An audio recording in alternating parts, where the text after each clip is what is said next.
Hello guys, आज के इस वीडियो में हम देखेंगे कि यूपीएससी के प्रीलिम्स के पेपर में एनसीईआरटी की कितनी इंपॉर्टेंस है। आज की इस वीडियो में मैं 4 सवाल दिखाऊंगा जो आपको एनसीईआरटी में मिलेंगे, और वो भी लो स्टैंडर्ड की एनसीईआरटी, जैसे 6, 7, 8 क्लास की एनसीईआरटी में मिल पाएंगे, और कुछ हैं जो 11, 12 में मिलेंगे। आज मैं सिर्फ हिस्ट्री का सेक्शन के ऐसे क्वेश्चन देख रहा हूँ जो एनसीईआरटी से डायरेक्टली पिक किए गए हैं, और सिर्फ एंशियंट हिस्ट्री में। तो देखिए, पहला क्वेश्चन है कि Who among the following ruler advised the subject through this inscription? Whosoever praise his religious sect, or blame other sects out of excessive devotion to his own sect, with the view of glorifying his own sect, he rather injures his own sect very severely. ठीक है, तो इसके आपके option है Ashoka, Samudragupta, Harshavardhana and Krishnadeva राय। तो देखिए, ये वाला जो क्वेश्चन था ये 6 क्लास की हिस्ट्री की बुक में मिलता है। 6 क्लास की हिस्ट्री की बुक में एक ये दे रखा है कि Ashoka's message to his subjects, और यहाँ पे पूरा उसमें लिख रखा है कि if one praise his own religion while criticizing the other religion, actually what he is doing, ये सब कुछ इसमें लिखा हुआ है। ठीक है, तो यहाँ से हम ये 6 क्लास के एनसीईआरटी का है, तो आपको ऐसे पढ़ना है। अब इसी एनसीईआरटी की किताब में हर्षवर्धन और समुद्रगुप्त के भी इंस्क्रिप्शन से कुछ ऐसी चीज़ें ली गई है, और ऋग्वेद से भी कुछ लिया गया। तो जो भी ऐसे हैं वो सब आपको रीड करने हैं। इस क्वेश्चन से हमें ये पता चलता है। ठीक है, तो इस क्वेश्चन का आंसर अशोका था।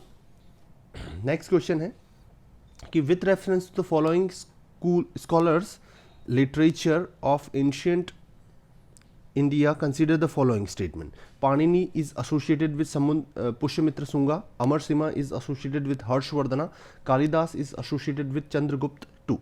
तो ये क्वेश्चन 11th क्लास की एनसीईआरटी, ओल्ड एनसीईआरटी है जो आर.एस. शर्मा की, उसमें ये क्वेश्चन आपको मिलता है। तो देखिए, ये लिखा हुआ है यहाँ पे कि Chandragupta II is adopted title of Vikramaditya which has been first used by Ujjain ruler in 57 BC in the mark of victory over Saka ruler. ठीक है, उसके बाद यहाँ पे लिखा हुआ है कि the court of Chandragupta II at Ujjain adorned by numerous scholars including Kalidas and Amarasimha. तो मतलब कालिदास और अमरसिम्हा दोनों किससे थे? चंद्रगुप्त II के टाइम थे। तो यहाँ से हम बोल सकते हैं कि ऑप्शन सी सही है और ऑप्शन 2 गलत है, क्योंकि अमरसिम्हा भी किसके साथ कनेक्टेड थे? चंद्रगुप्त II के साथ। तो ऑप्शन 2 आपका इनकरेक्ट आ गया। तो 2 इनकरेक्ट कीजिए, तो फर्स्ट ए ऑप्शन भी गलत, बी भी गलत और डी भी गलत। तो आपका क्या आंसर बचता है? सी बचता है। ये क्वेश्चन था बिल्कुल क्लियरली एनसीईआरटी से था। तो एनसीईआरटी को ऐसे आपको अच्छे से रीड करना है कि कौन कौन से स्कॉलर किस किस राजा के टाइम पे या किस किंग के टाइम पे जुड़े हुए थे। नेक्स्ट क्वेश्चन है with reference to the history of India with of the following pair, consider the following pairs, famous place and present state. ये आपको बोला है। तो देखिए, इसमें क्या है कि गिरनगर है एक, ये ऑप्शन नंबर जो C3 पार्ट है। गिरनगर काफ़ी फेमस जगह है, गिरनार नाम से अभी करंटली एक जगह है गुजरात में, और गिरनार आम और यहाँ के लॉइन काफ़ी फेमस है। तो ये जनरली न्यूज़ में देखा जाता है, तो आप इसको आराम से पिक कर सकते हो कि ऑप्शन 3 होगा। लेकिन 3 यहाँ पे ए और सी दोनों में है। अब इनमें से कौन सा सही होगा ये देखना है। तो यहाँ पे ये जो भीलसा जगह है, ये आपकी एनसीईआरटी 7th क्लास की एनसीईआरटी में मैंशनड है। 7th क्लास की एनसीईआरटी में आप पढ़ोगे तो आपको मिलेगा कि यहाँ पे देखिए 7th क्लास की एनसीईआरटी में है ये कि भीलसा और विदिशा। तो विदिशा तो ज़्यादातर लोग जानते हैं कि विदिशा मध्य प्रदेश में, और यहाँ पे लिखा हुआ भी है इन मध्य प्रदेश। ठीक है, तो देखिए ये यहाँ से आपका इस क्वेश्चन का आंसर मिल जाएगा। तो भीलसा जो कि विदिशा के नाम से जाना जाता है, मध्य प्रदेश में है। तो ए भी सही है और सी तो सही था ही, तो आंसर ऑप्शन ए सही आ जाएगा इसका। तो देखिए, एनसीईआरटी आपको कितनी हेल्प कर रही है। ये वाला क्वेश्चन आपको और कहीं भी नहीं मिलेगा। तो आप यहाँ से ये भी कंक्लूड कर सकते हो कि कैसे आपको एनसीईआरटी पढ़नी है, कि ऐसे जहाँ पे भी प्लेसेस आ रहे हैं उन प्लेसेस को आपको मार्क करके रखना है, शॉर्ट नोट्स में लिख के रखना है, ताकि आप उनको बार बार रिवाइज कर पाओ। चलिए, नेक्स्ट क्वेश्चन है which of the following phrase define the nature of hundi generally referred as a source of post Harsha period. अब इसमें ऑप्शन क्या क्या है कि हुंडी शब्द का क्या मतलब है, आप ये पूछना चाह रहे हैं यहाँ पे। तो an advisory issued by the king to the subordinates, diary to be maintain for daily accounts, bill of exchange an order for feudal lords to his subordinates. ठीक है, ये 4 ऑप्शन है।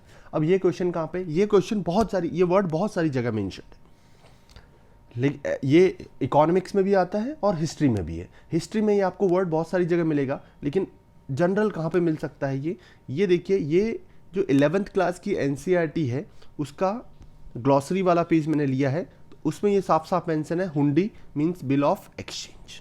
ठीक है, चलिए इसके अलावा अब मैं आपको यहाँ पे सोर्सेज के बारे में बता देता हूँ। एंशिएंट हिस्ट्री और मिडीवियल हिस्ट्री के लिए आप class 6th 7th 11th 12th इनकी न्यू एनसीईआरटीज पढ़ लीजिए और उनके शॉर्ट नोट्स बना लीजिए। 6 की एनसीईआरटी के आपको 15 से 20 पन्नों में आपके नोट्स बन जाएंगे। 7th क्लास की एनसीईआरटी के भी 15 to 20 पेज में नोट्स बन जाएंगे। और 11th 12th में जो थीम्स इन इंडियन हिस्ट्री है उसमें पार्ट 1 और पार्ट 2 इनके नोट्स बनाएंगे तो 30-30 पेज में इनके भी नोट्स बन जाएंगे। तो टोटल 100 पेज में आपकी पूरी हिस्ट्री हो जाएगी। इसके अलावा जो एंशिएंट हिस्ट्री है उसकी पुरानी वाली बुक्स जो है वो आपको पढ़नी है, आर एस शर्मा, इसमें से बहुत सारे क्वेश्चन आते हैं। दूसरी ओल्ड एनसीईआरटी में एक माखनलाल की एनसीईआरटी आती है, अब वो आपको बुक नहीं पढ़नी है, उसकी आपको ग्लॉसरीज डाउनलोड कर लेनी है और उस ग्लॉसरी के पेजेस पे सारे वर्ड्स देखने हैं। देखिए ये माखनलाल की जो बुक है उसकी ग्लॉसरी वाला पेज मैंने ले रखा है। इसमें से कितने क्वेश्चन आज तक आ रखे हैं मैं आपको बता देता हूँ। इबादत खाना ये 2014 में पूछा गया है, 2014 में पूछा गया है।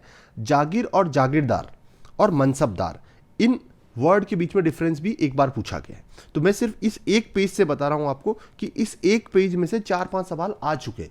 तो ये ग्लॉसरीज वाला पेज है, ये माखनलाल वाली बुक का, और एक ऑल मिडीवियल इंडिया की भी एक पुरानी हिस्ट्री की बुक आती है, सतीश चंद्रा वाली नहीं है, दूसरी है, उसकी आप ग्लॉसरीज डाउनलोड करके आप उनको सबको उन वर्ड्स को रिमेंबर कर लें, तो आपके एक सवाल इससे सही होने की संभावना रहेगी। और ज़्यादा एफर्ट भी नहीं लगाना है इसमें, आप 10 मिनट में सारे पढ़ सकते हैं। 2-3 महीने में आप 10-10 मिनट का भी देंगे तो उससे आपका सारा ये कवर हो जाएगा। चलिए आगे के वीडियोस में मैं ये जो ग्लॉसरी वाले पार्ट है वो सारे अपलोड भी कर दूंगा, और आगे हम और क्वेश्चंस देखेंगे जो एनसीईआरटी की मदद से हम आराम से सॉल्व कर सकते थे, जो कि छोटी स्टडी की एनसीईआरटी से उन पे से हम, अब मैं 2019 से पहले 19 और 18 17 ऐसे 2014 तक सारे क्वेश्चन लूँगा कि कौन कौन सी एनसीईआरटी में से क्या क्या क्वेश्चन।